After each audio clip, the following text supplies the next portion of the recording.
Eric Bellinger, man. What's going on with you, bro? What's up? What's up? We here. We here, man. Chilling. It's a great day in the A, bro. It's a little cold, but it's all good. Correction.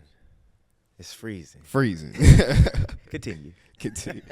All right. So, hey, quick question, man. Where is Norwalk, California, bro? Like Norwalk, California is off the 605 freeway east of the 110. Okay. And yeah. Straight up. All right. Yeah, I just wanted to know, man. I spent a little bit of time in California, but I'm not too familiar with everything in LA. Mm-hmm. Like I know mostly like Long Beach and then like the Barstow area. So like I'm a Route 66 baby. You feel Nice. me? Yep. Yeah, bro. That's what's up. But California dope. in the building, bro. Welcome in. Yes, sir. Grammy Thank you. Award winning, Grammy multi-nominated. Come on, Eric now. Bellinger, man. We here. Got the tour going. Tour. It'll make sense later. Yes, Sir. Yes, sir. So tell me, man, like what was the inspiration behind this project in the first place? So this project really was, I would just call it a faith walk.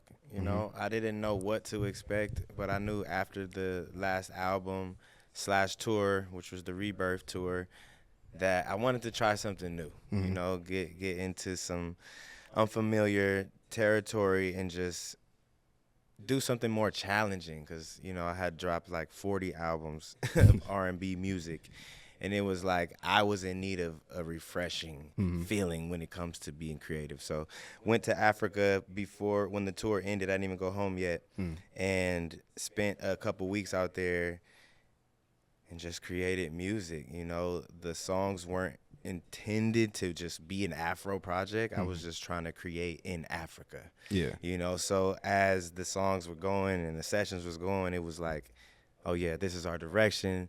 This is where we headed. And in the conversation, it was like, I know this is different, but it'll all make sense later. Yeah. So we just ran with that as the vibe of the album and theme, and leading into the Around the World tour, which takes people on a journey from Africa back to LA. Okay, that's dope. That's dope. So like with this, it's also like a process of reinvention, because like I mean you've done so many things like over time. Like I would get a little bit bored, I would say. Want to be something, want to freshen it up as an artist. So that's dope. Like what is your process when it comes to like narrowing down tracks on the album? Reading human behavior while playing the music for them. Not listening to what they say, but watching how they move. Okay. So anytime I play a song, if it's like, yo, that's dope, or, you know, it's cool. But if people are dancing, if people are like making faces like, oh my God, you know what I mean? I'm like, okay, that's the one. So I might do like 40 tracks and go through that process with different people too, because one person may love this one, this person may hate this one. So giving a consensus, like, okay, at least this many percentage of people, you know, full with this love track. this song. So you know, just going off of the response. Okay. It's not about me. I respect that, because like there's about like 15, 16 tracks on the project, right? Yeah. So out of the collection of music that you made in Africa, those 15 to 16 making the cut, like they had to be hella special, right? Exactly. Okay. So like let's break down a little. There's a couple of songs on here that I consider to be my favorite from the album so far, so I want to touch into those, and like for me and then yours. Okay. So the first one is Pure. Like I love that as the intro track, because I just feel like it brings like the right energy for the rest of the project. Yeah. Now, like, what was your idea behind it, or kind of like what was your inspiration? So the first day of the writing camp, it was 3 studios going. When I walked in there, it was multiple people working in each room, but the first room that I walked in, that song was playing. So they had the verse, they had the hook, and the feeling that I felt, like I said, not knowing what to expect, was like, wow. Yeah. This needs to be the intro for the album, the same way it was my intro for this creative process. Word, that's fire. Yeah, that's a cool little synergetic moment right there. All right, the next one is Shooting Star featuring Oxdale. Now, I like the guitar. Boy, did you say Oxtail? Oxdale. Oh. Yeah. Oxley. Yeah. But the guitar in the beginning, like I like that, and then how you brought it back during the hook, like that's kind of what stuck out to me in my mind. So like as far as the instrumentation, like for that project, like what went into that? So that one was a producer by the name of Phantom. Man, he's responsible for so many hits that have come out of South Africa and Nigeria, like the biggest songs. And when he first played that beat, it was like everybody in the room, we all gathered in one room. So it was like, he got one. So y'all come over here, y'all come over here. And as we was coming up with the verse, they was like giving me this energy of just the spacious, you know what I'm saying, concept. So when the hook came, I literally just threw out the "Girl, y'all love us," like just, you know what I mean, freestyled that. Everybody was feeling it, and then when we was thinking of what to do next, we was just thinking for a minute, and then it was like, yo, why not just let it breathe for 8 bars and bring back the intro and do no words? Yeah. And I was like, I'm with it. Let it breathe. You know, it's a moment. We got the whole moment on camera when I was just like, let it breathe, let it breathe. Yeah. And it's dope to see you say that that's your favorite part, because there was no words right there. So it's dope. Yeah, that's what's up, man. Like, how is that? Like, I feel like you've probably performed that live, like on tour and everything like that. So how is that being received, like from the audience? Is that one of those that people are like kind of gravitating to more and more after they leave the show, or? Nah, definitely. It's special, especially now, because with this tour, for the past few, it's just been me.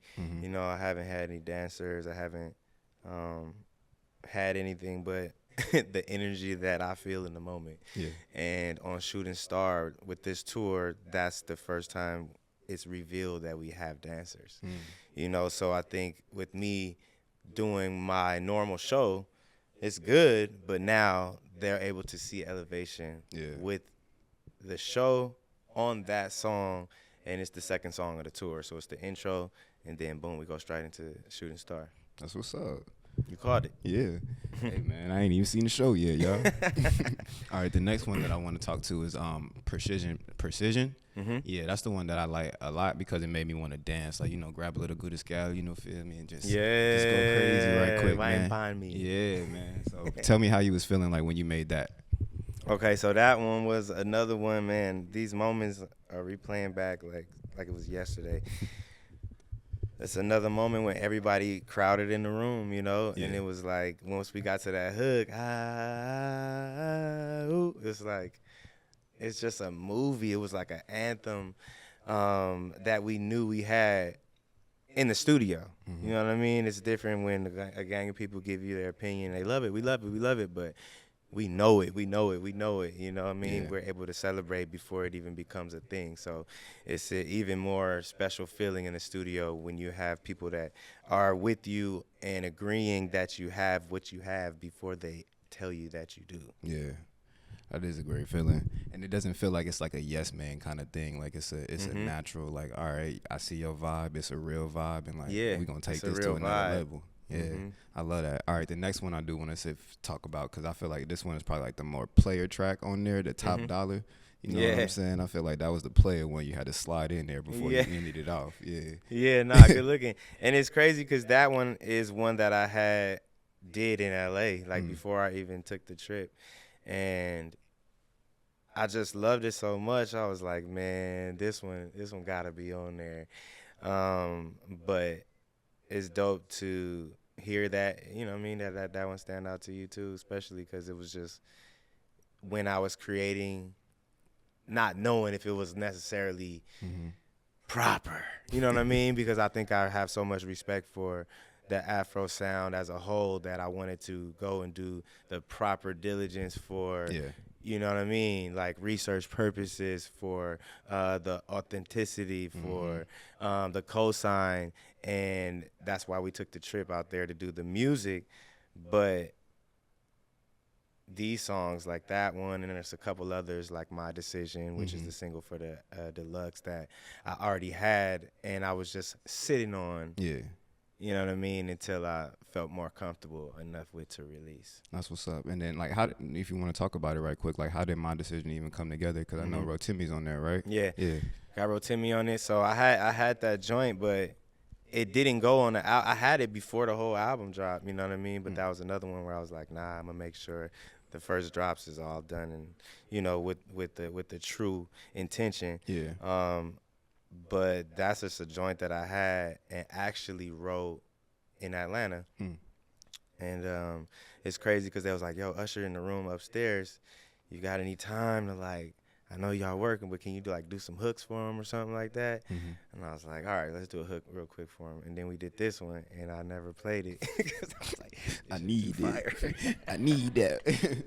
So I just kept it, but I didn't put it on the project because, like I said, the last one was just like, those joints. But then when it was time to like, all right, revisit, you know what I mean? The label like, yo, can we do a deluxe? You got any other ones? I was like, you might have to pull out my decision, especially because my bro Rotimi had already jumped on it. So it was just waiting, glowing in a box, like in a briefcase, you know what I'm saying? Yeah.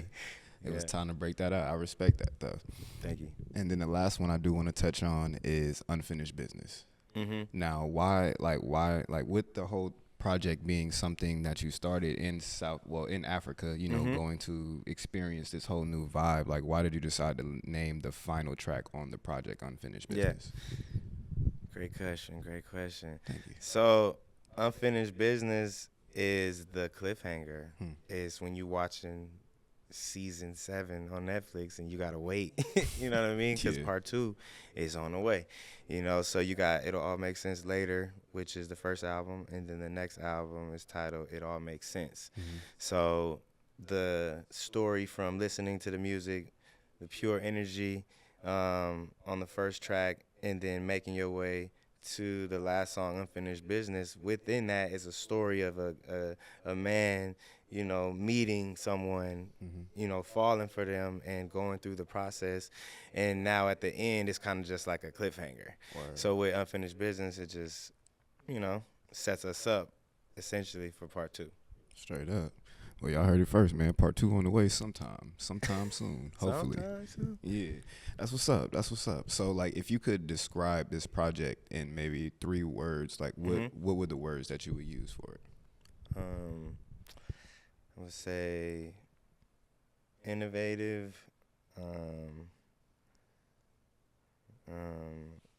maybe not like one word, but like bridging the gap, and just love. Yeah. You know what I mean? Love for sure. Definitely needed at all times, man. What is one of the craziest things that's ever happened at any of your shows? Like, just a wild story. Oh, man. First thing that come to mind is a girl getting thrown. A girl getting thrown? Somebody threw a girl, bro. And that stands out in my career so much. I feel crazy. Like, it was just like she was out of line, I guess. And a lot of people was just crowding around her, and then I just seen her. And it's just still in my head. That's just the craziest moment of all time, bro. So they just... It was like you seen like Jazzy Jeff on Fresh Prince. And then just... Oh! Yeah. Nah, that's... I feel bad for her. I feel bad for her to get tossed like that. I feel horrible. She got up. She was drunk. I don't know if she remembered. Oh, yeah. Just know you're still in my mind. Straight up. Yo, shorty. Do better, please. Yeah. Hey, question though, like, so, I mean, I know you worked with a lot of different artists, a lot of great artists, but do you have, like, anyone that would be, like, a dream collab for you that you haven't been able to, like, touch? And this could be dead or alive, you know? Yeah. Oh, man, dead or alive. Let's go Pac, man. Let's go Pac. Yeah, let's do something that's gonna be cemented and rooted in change. Word. So you think, like, with you and Pac, you would try to bring more of, like, a revolutionary track? Yeah. Word. Okay. First, I was thinking maybe like a early 2000s hip hop R&B mix. I think so. Yeah. I had like did a remix to "Do for Love," and we put that out, and it was like I had seen DJ start doing mashups, and I was just like, that's when I was like, yeah. We need to do that the real way, not the AI way. Yeah, facts. AI way. That's the blasphemous, I would like to say. You feel me? Get it. You're tripping, sir. You're tripping. All right, man. But real question, like by the end of this tour, what is something that you like? If I could do this sentence, by the end of this tour, I hope fans like you want to like. How would you end that sentence? I hope fans continue to do what they've been doing, man.